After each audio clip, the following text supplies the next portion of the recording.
Good morning and good afternoon. Welcome to this week's edition of the Digital Shop Talk Radio, episode 12, April 24th, 2019. And I got a great show for you today.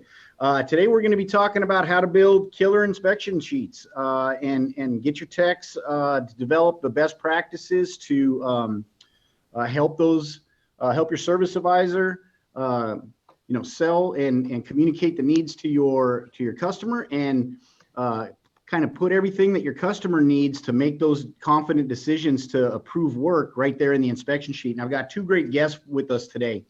We got Matt Fowler from Airport Automotive, and Matt's going to be kind of the guru in today's conversation because they've been doing a fantastic job and consistently generating highly effective inspection sheets and inspection results.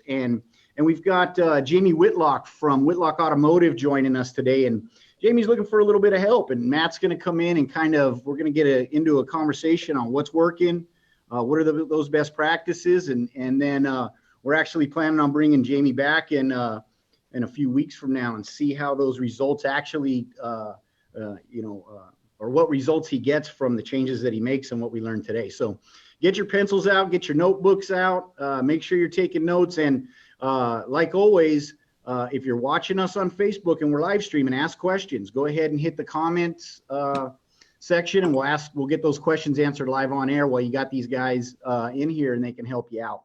So let's go ahead and get started. I'd like to first welcome Jamey Whitlock. If you could say hi and tell us a little bit about yourself, Jamey. I appreciate you having me on the show. I've been in the business for a long time. I worked with my father for 16 years. We ran about 14 shops. I now run my own shop. And so on my own, I definitely could take on some other, better ways of doing business, if you want to say. So, we've changed software up. I took on Auto Vitals, and, I could give you my whole testimony of not using it very well and now trying to circle up the wagons and make it better, but definitely happy where I'm at and trying to get to the next level with the shop. No, that's awesome. Thanks for coming on. And, like I said, we're going to get some good stuff for you here today. I'd like to introduce Matt Fowler. Matt, if you could say hi and tell us a little bit about you and your operation. Yeah, no problem. Thank you for your kind words earlier. Matt Fowler, we're out in Colorado Springs, and I am the service manager here at the store. So we've got our owner, Gary, myself, and then we have three master techs that work with us. And we've been on, we've had the Auto Vitals product for a few years. However, we didn't fully implement and fully integrate our shop over until late 17, but it really gained focus in 2018. So Jamey, I can kind of relate a little bit to getting things going, circling the wagons. Because we've had a real similar path, so I can give you some of our experiences and some of our things that we've learned in that. Great. And then we've also got Bill Connor joining us. Looks like live from his penthouse overlook in what was that, downtown Dallas or something? Where you at, Billy? I'm actually north of Dallas, but I'm glad you actually invited me back. It's always fun and enlightening to join you on these digital shop talks. Awesome. Well, thanks for coming in. So are you trainer or, for Matt or Jamey? I've worked with Matt in the past, and I currently work with Jamey, and awesome. They both great guys to work with. They have an open mind, ask a lot of very penetrating questions, and that's always a good thing. Yes, sir. Yeah, it helps us all learn. So let's just dive right into it. I think, Matt, you're going to kind of take control and show us kind of how you developed your inspection process and kind of what the iterations or the evolution of that has been, and kind of start to cover some of the best practices for the audience and for Jamey. Sure. So are we good to go on screen sharing, or are you going to go ahead and take care of that? Perfect. Let's kick this bad boy off. So this is a current inspection and kind of where we are after about a year. I'm going to call it a year, just over a year from when we started really getting behind the product. And a lot of what we see on this inspection is derived from the evolution of effectiveness with the customer getting some right hand, left hand between front of shop, back of shop, and really trying to give the customer a product or education and information to help them see what's going on, but then also move into the effectiveness of the sale. So probably 80% of our inspection is good or green, and we have a minimum of a 15 photo policy with our technicians to give enough material for the front staff. And so all of the photos that come through are edited in some form or another with green arrows, notes on the photo, or an omission if the photo maybe doesn't come through all the way for the technician, so that what faces the customer is detailed and effective. So on this specific inspection, the customer came in for a charging system issue, which ended up being about a $600 sale, but then we did a full digital vehicle inspection, and it allowed us to move it to about a $1,400 sale. So not only did they come in for an issue, but we upsold another $800 over their original concern by the effectiveness of the DVI and setting up a bigger sale. So again, all of these categories have clear, detailed, well-lit, well-in-focused photos, and then some kind of annotation or direction to steer the customer toward. And then on the far right column, you'll see some solution to it. Like we've grabbed a lot of our BG processes, cut and pasted that in the solution side or the far right column. Again, air filters, cabin filters, throttle bodies. This portion right here, the lower section right there, the battery health, that is the integration with the Hunter product.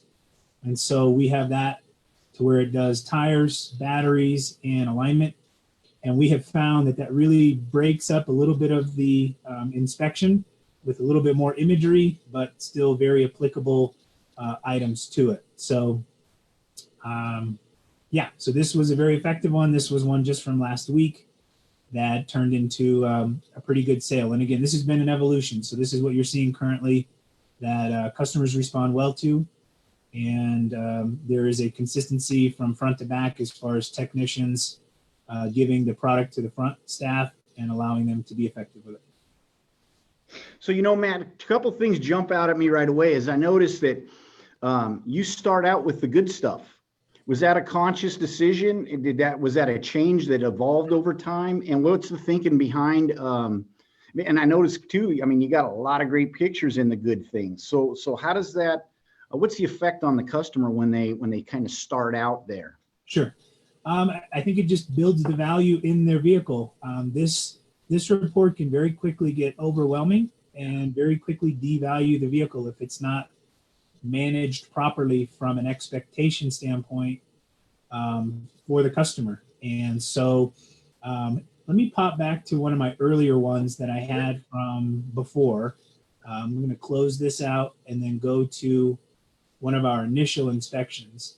And this was very early on.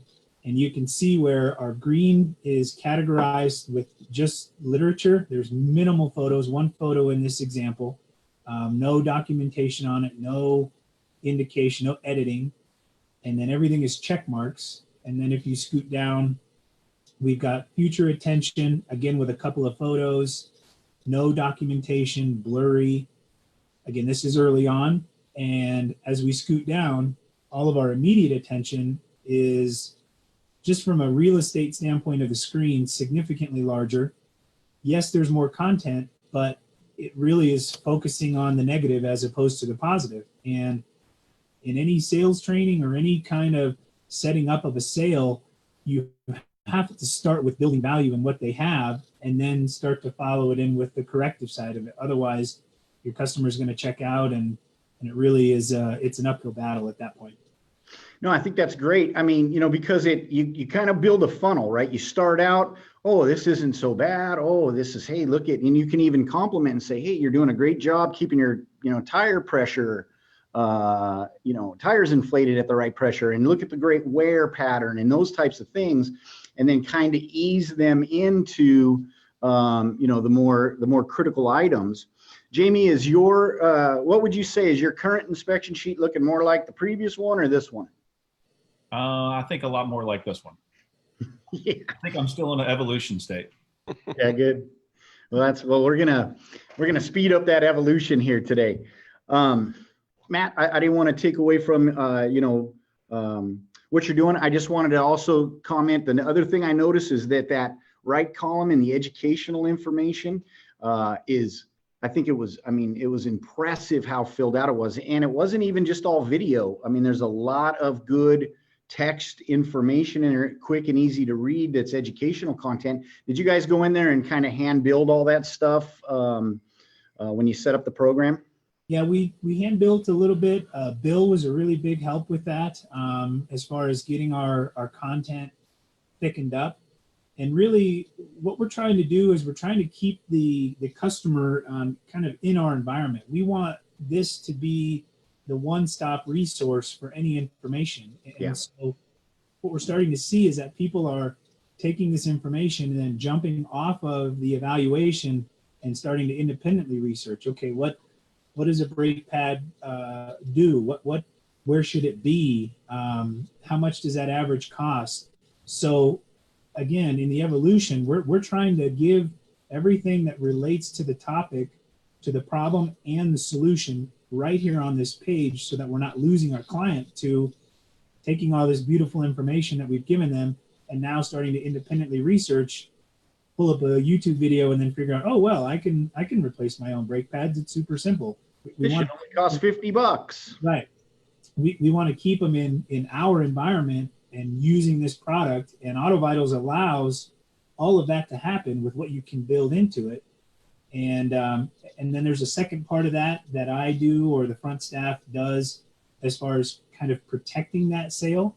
But I'm trying to have this be the one-stop resource for the client to not only educate themselves about their car, about the system if necessary, so they stay right where I want them, so I can capitalize on that sale. Now that is a gold nugget right there. Write that down, because what we're talking about is keeping them from going to Google. What happens? We just heard you get some misinformation and you got to kind of try to re-educate them over the phone or at the counter. The other thing it does is it lengthens your sales cycle, right? It takes longer to get the approval because they're out there double checking everything you said. And if you can put that information in there and give them an experience just like they did go Google it. So the video, it's like YouTube, right? 90-second video. Why should I get this work done now? What happens if I don't? Fill that content in, create that funnel to get them engaged. And ultimately, what's the result? Have you been tracking your metrics from kind of the old style sheet to this new sheet? And what did it do for the business? Yes, absolutely. We're tracking. And if you're not tracking, then you can't really see where things are or are not working. I pulled. So we have a fairly decent ARO as a business. When I came and started working here, I was blown away by the ARO. But in 2017, when we were non-digital, our ARO at that time was 662. In 2018, when we were 1 year with it, we jumped to 790. And then in 2019 first quarter, up until yesterday, we're at 941. So we're seeing an exponential growth in ARO, and our car count has remained right at about 23 to 24 cars a week. So we believe in the methodology of having quality over quantity. And when we start to water that down with quantities, sometimes that can take away from the intentionality of this product, because this product does take time. However, we're seeing the payoff, and we're not uneducated. We know that there's going to be a limit to that, and then we can start to look at adding more cars or whatever. But our system allows for a high ARO because we're spending a lot of intentionality with this product. Oh, that's incredible. I mean, a 50% ARO increase is like you just stuck another half a shop onto the end of the bays. Yeah, hey, Jamey, feel free, start asking some questions if you got anything specific from what you saw here, and we'd love to hear kind of, what you're thinking and where you think you could make the biggest change from from an approval perspective to your current inspection sheet now? Well, I looked at a couple other inspections that Matt's done and these here. And I think one of the big things that pops out is obviously there's a lot more content on these inspections than what we currently use. I don't know if we're going to pop any of mine up and look at them, but and I can get in, you can take time to embarrass me on mine, but I'm learning. I don't know about all that. The thing is that, you look at data, and my question would be to Matt, and you may or may not have an answer for this, is, at what point is there not enough information, and at what point is there too much information? And I think that it's a good balance. Like, I look at yours and I feel like you're giving enough information that a customer can look at it, do their investigation, stay on this page, and they don't have to go anywhere else. Like, there's enough solid info there for them to make a decision. Where if there's not enough, they're going to go look, but if there's too much, they're kind of glaze over after a while, and they're like, oh my gosh, this guy's just trying to write me a grocery list on my car. So I feel like there's a good balance that you have to find. Of course, every customer is a little bit different. So, my customer may be different than yours, but I think that there is definitely a standard balance that you can get to. Yours look great. And of course, no surprise why you perform as well as you do, because they look really, really well done, and your guys are obviously trained well. But I think that if you look at mine, you'll see that I'm still in that growing stage of there's just not enough content there to the picture. We may notate the picture well as like there, something just very short and sweet. The tire pressure light's on, or a customer might not even know what that light is, right? Now they know what it is. Okay, now what do I do about it? And then next to it would be some content about what we're going to do. So it's definitely something that I feel like I can grow on. Who does that responsibility fall into? The tech or the service writer? That's for me to figure out. But that's the first thing that pops out to me is, and you've done an excellent job with adding a good balance of content in this action area where a customer can read it, understand it, and make a decision. Sure. Well, and I want to respond because really a lot of it comes from that initial onboarding of the customer, as far as setting that expectation is a big phrase, or, just trying to prepare them. When the customer comes in, I explain to them our process, and I have a swivel screen, and I swivel the screen around and I show them, now when you leave and when you drop off 2 hours later, I'm going to text you and email you, and this is what you're going to be seeing. And I just grab one of the inspections that's already on my work in progress. I don't have any canned ones. Early on, that was a good recommendation. So you may need to do that just to have an example of it. And I just walk them right through it, and I show them, green is the things that are working, and I bring up a photo. This is how you interface with this product.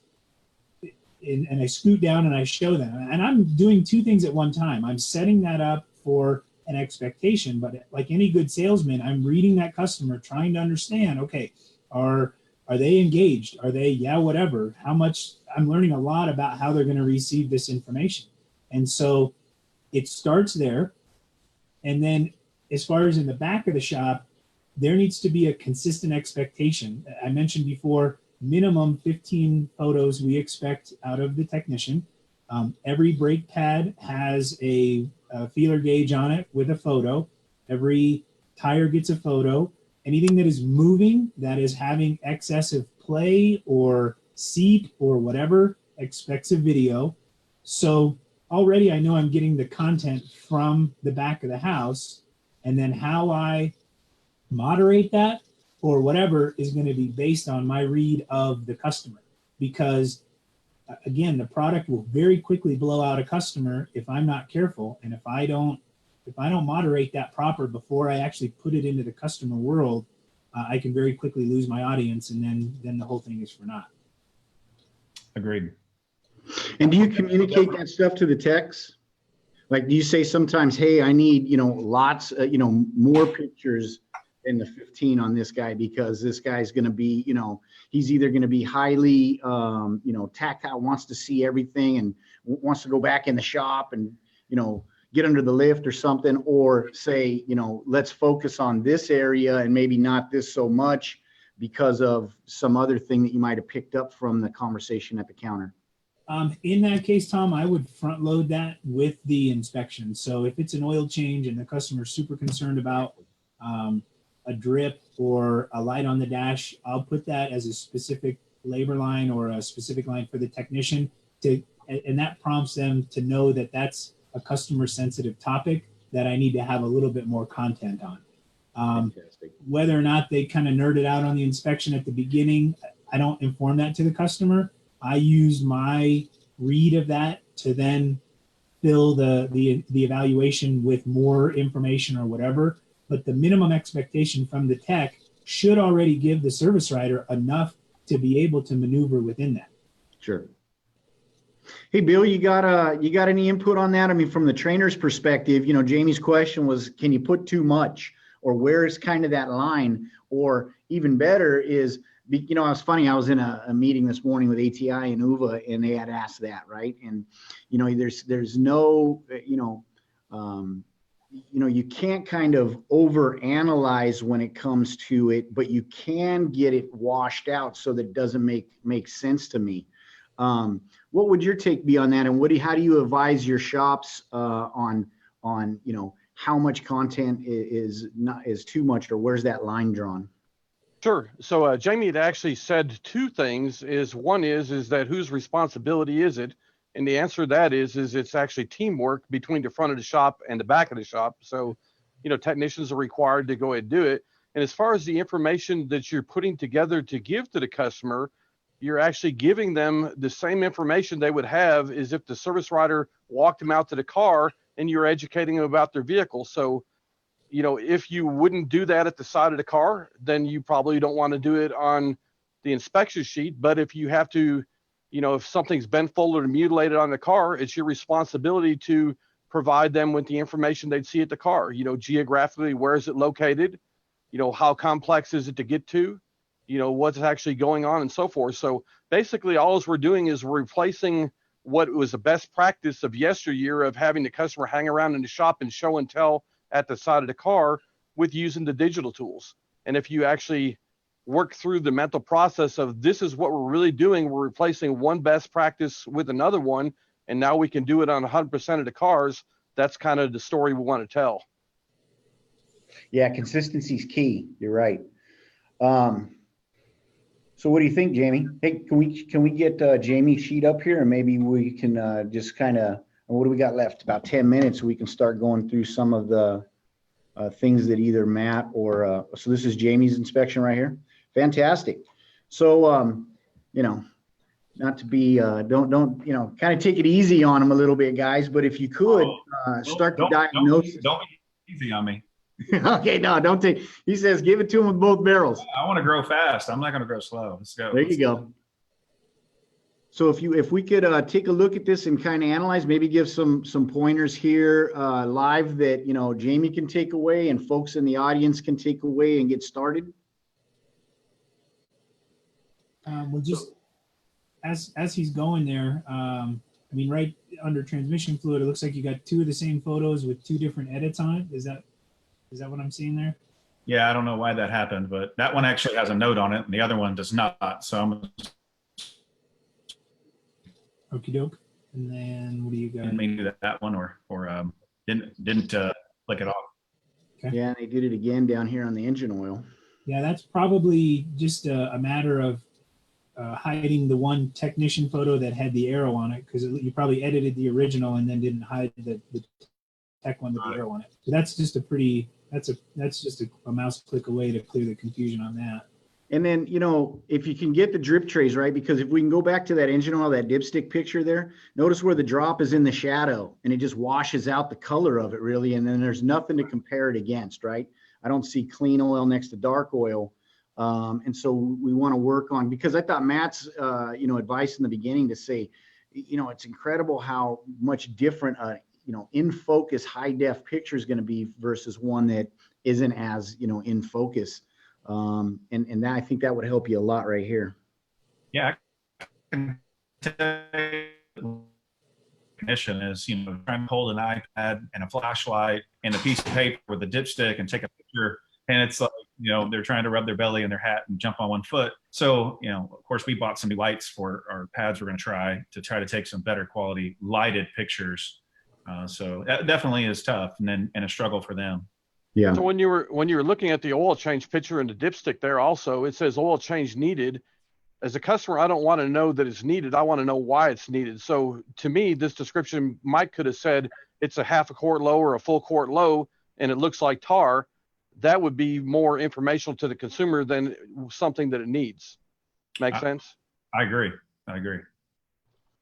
You said, Jamey, you did get lights for the guys? I did. Okay.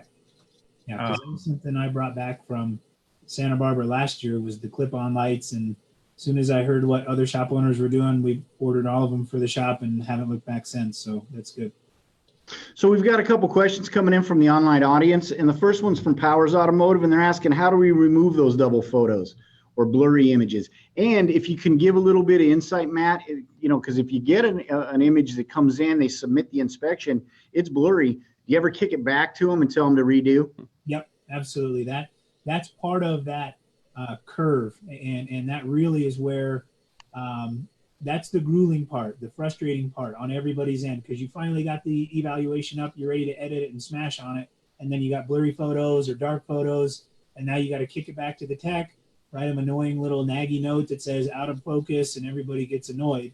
But that is what is going to create the consistency, and it only slows everybody down, it only pisses everybody off, but it's what needs to be done to get it done right and to keep the process going. So trust me, I've gotten yelled at. I've done yelling just to get what I need and what we need as a team to get it to the client so that we can hit the sale. But a blurry photo doesn't do anybody any good. As far as how to get rid of the double photos, that's just right there in the photo editor. It'll send up the natural photo from the tech. It'll send up the photo if they added an arrow. And then if you go in and edit one, it creates a third photo. So then you got to go back and take away the visibility of the ones that you originally had, or else they're going to pump through. And that's what's happening on this here. Turn the blue eye black. It works every time. Well, say that again, Bill. You broke up a little bit. Turn the blue eyeball on the photo editor black, and you're ready to go. No, there you go. Turn the blue eye to black. And so if you got a black eye that you don't want to, do you turn that blue? If you want the customer to get, you want them to be considered a blue eye. That's all I can say.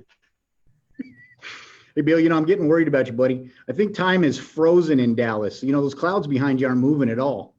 Now we're starting to break up like you're on Mars or something. See, Whatever.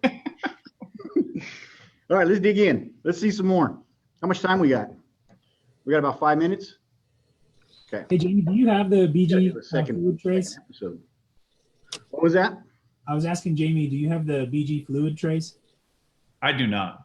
Okay. Do you use BG product in your shop? I have a few. I don't use all BG products, but I do have some on the fuel injection side. Okay. They're just. I have my pros and cons on the tray. I'm not saying that you don't use it well. I just never was really my style, but I do like it better than a rag, and I do like it better than carpet. What is that? Paper. So I think that no way could I raise my flag to the top of the pole here, because I don't really like them doing it on a rag or something. We've been, and the B tray is probably going to be the way we go unless I find something amazing. Yeah, and it's just because the BG shows what the fluid should look like. That comparison, because I got to tell you, it works for the weight loss industry, right? Show the skinny guy. So if you show the dark one, show the clean one, bang. Sold. Exactly. And send me some weight loss pills while you're at it. Yeah, touchdown. Right.